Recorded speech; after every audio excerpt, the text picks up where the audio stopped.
Om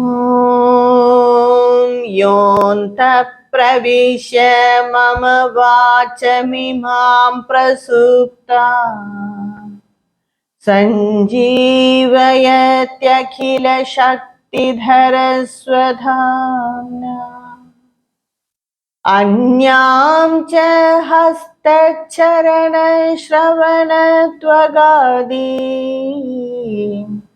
Prananamo Bhagavate Purushaya Tubhyam.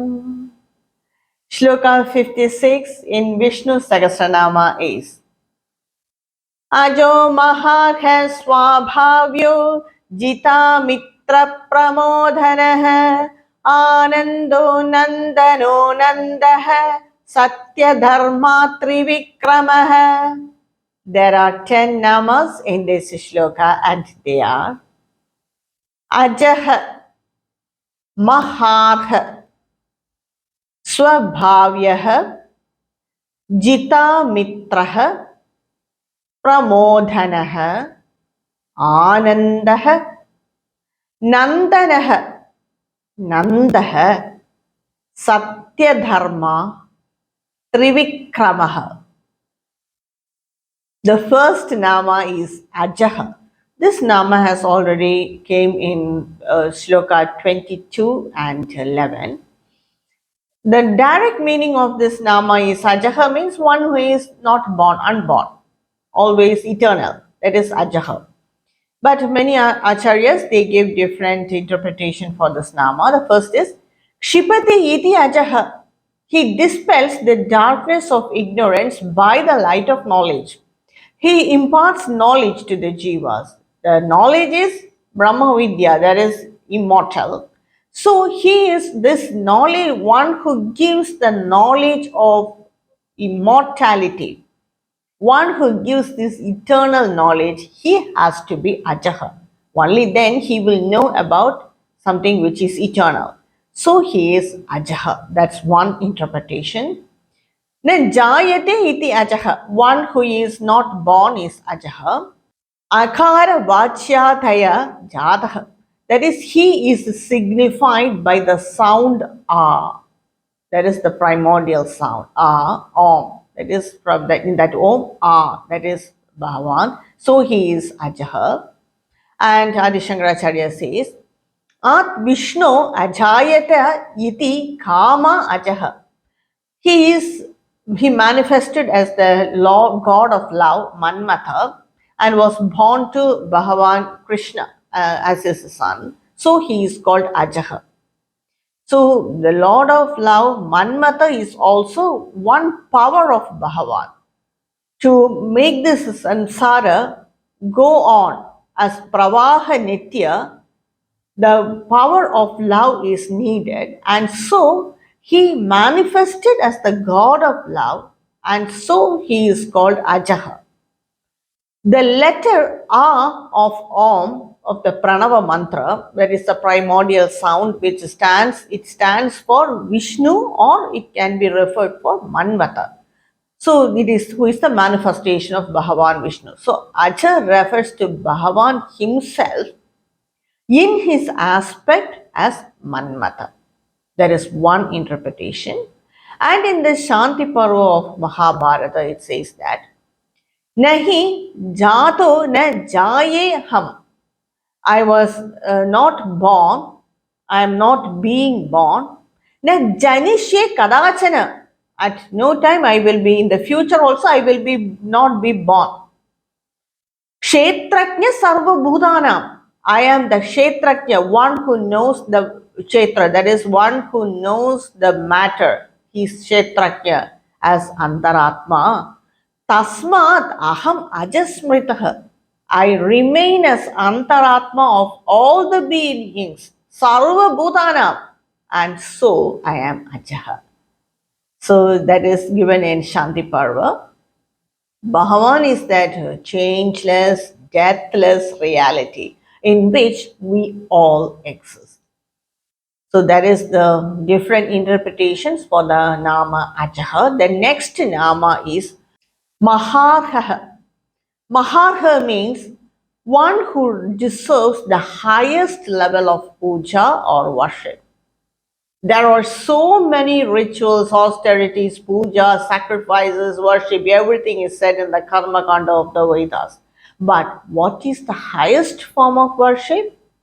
Giving ourselves to Bhagavan, total self surrender, just like how Vibhishana surrendered to Bhagavan Sri Ram. That is the highest worship. Maha Pujanam Arhati iti Maharhaha. The greatest worship is offering of ourselves to Bhagavan. That is absolute self surrender. That is the highest worship we can do to Bhagavan, and he is qualified of that. We should not go and completely surrender to anyone or everyone. That will bring us more and more harm only. Some people do that. They just give themselves to their other people, to their leaders, to their spiritual gurus. Spiritual gurus, giving ourselves is very good, but we have to self surrender ourselves only to Bhagavan. He is only qualified for that, or otherwise people will take advantage of us and we will not grow. We will be limited in their, we will be limited by their views and ideas. So we have to do self surrender only to Bhagavan, because we will become infinite then, or otherwise we will be more and more limited. So Bhagavan is the only person qualified to do self-surrender, which is the highest form of worship, and so he is qualified for that, and so he is called Maharhaha. The next nama is Swabhavyaha. Swabhavya means nature. The nature of Bhagavan is bliss, infinite nature, eternal. So all these are the Swabhava of Bhagavan.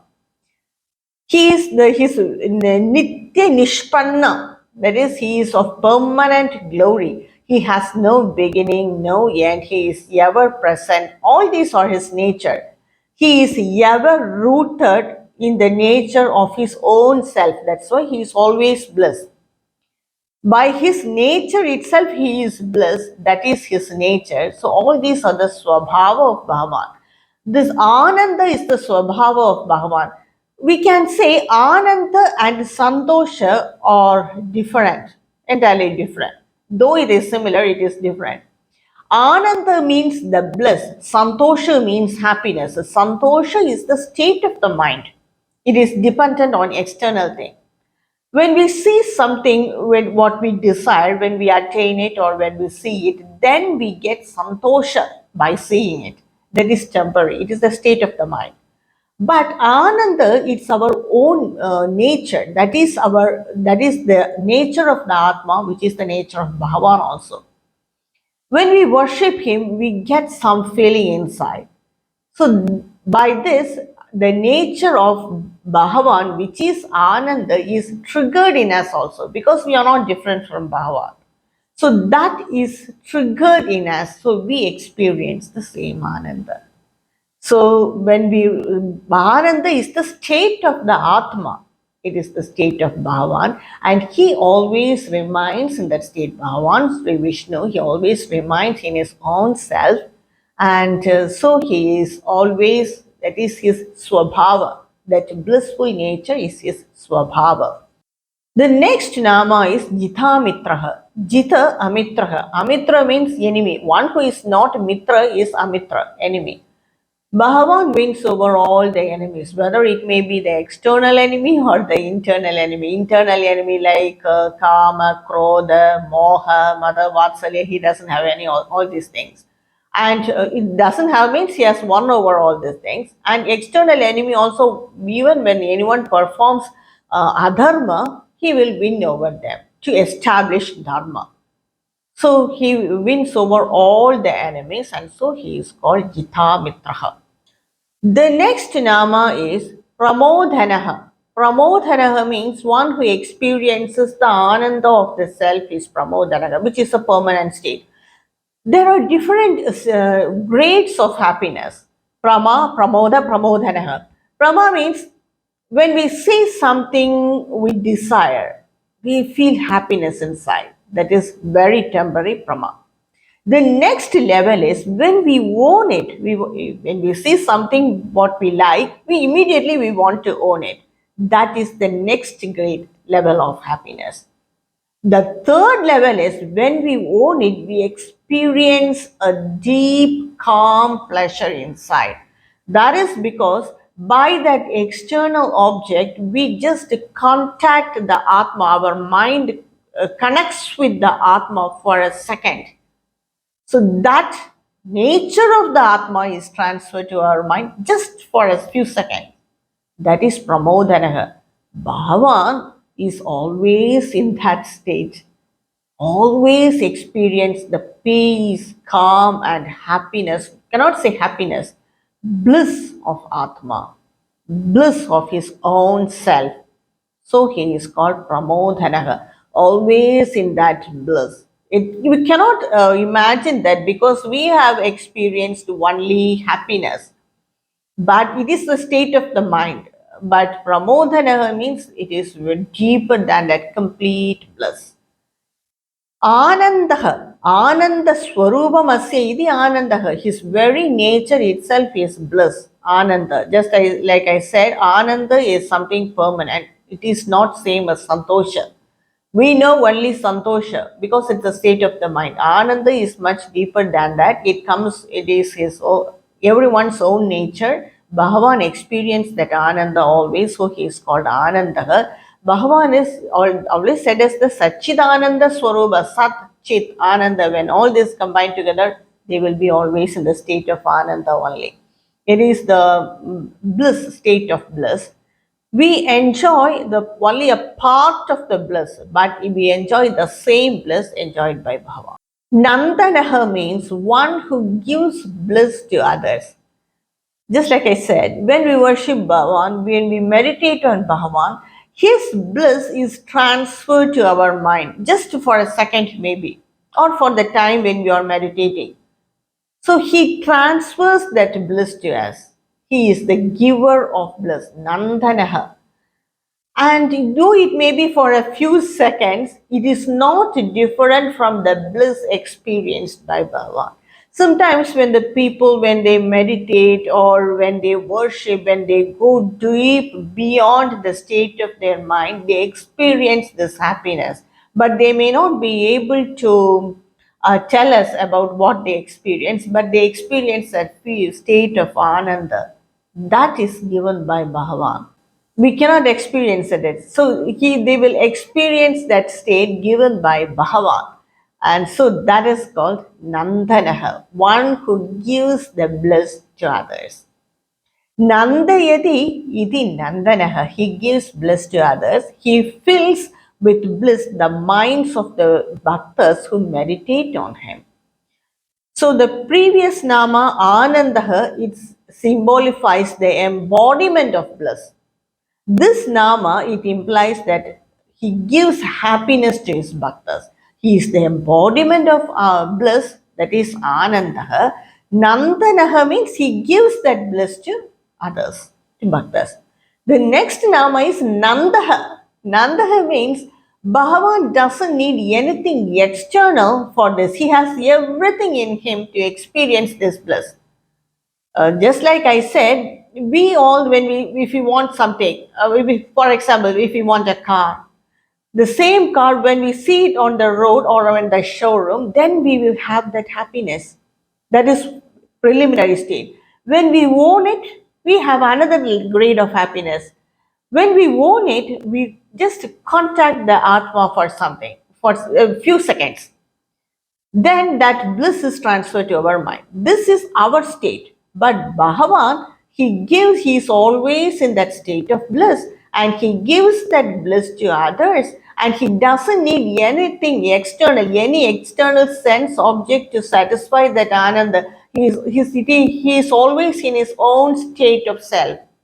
He is always observed in his own self, in that infinite consciousness. He is not different from that infinite consciousness.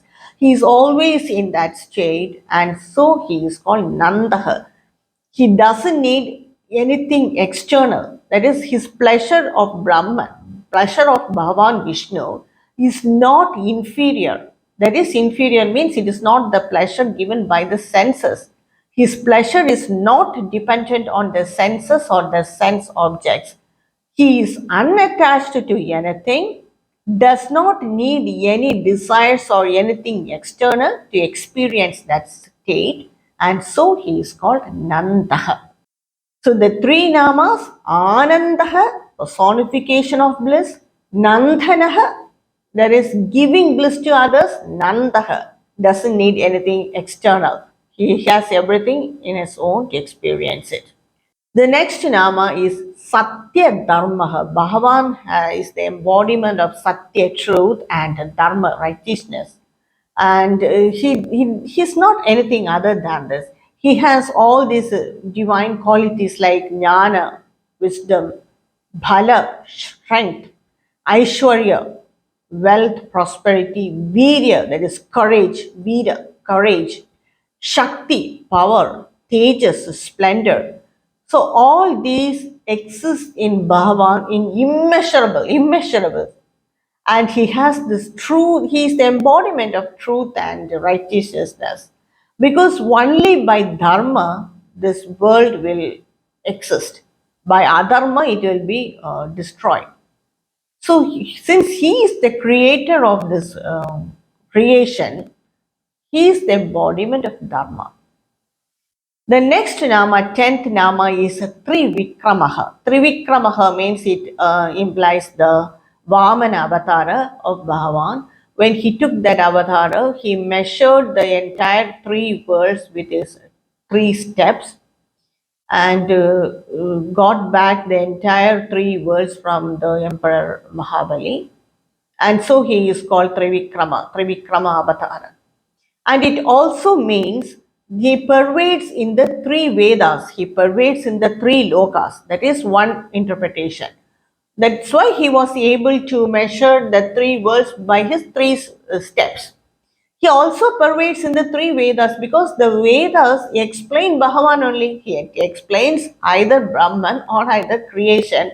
So he pervades in the three Vedas, Rig, Yajur, Sama Veda. Rig Veda by reciting the Rig mantras, Yajur Veda by performing yajnas, and Sama Veda chanting Sama mantras. Here the fourth Veda, the Atharva Veda, is excluded because it is ambiguous due to its sorcery and dealing with energies. So it is something more of Maya there. So that is excluded here. Bhagavan, he pervades in the three Vedas, Rig, Yajur, Samaveda. So these are the 10 namas, and the entire meaning of this shloka is Bhagavan, he is unborn, changeless, eternal. He is worth of giving ourselves to him. He is qualified for that. Only to him we can do total surrender, or otherwise we will be taken in a wrong direction. Sometimes, not always, but sometimes. And he is, his swabhava itself is bliss. He wins over the enemies. He enjoys in his own self. He's the personification of bliss, and he gives that bliss to others. He doesn't need anything external for that bliss. He's the embodiment of Satya and Dharma, and he pervades this three world. So that is the concise meaning of this shloka. In my next video, I will explain the next shloka of Vishnu Sahasranama. Kayena vacha manasyendriyaiva buddhyatmana va prakrite swabhavat karomi yatyat sakhalam parasmai narayana iti samapayami.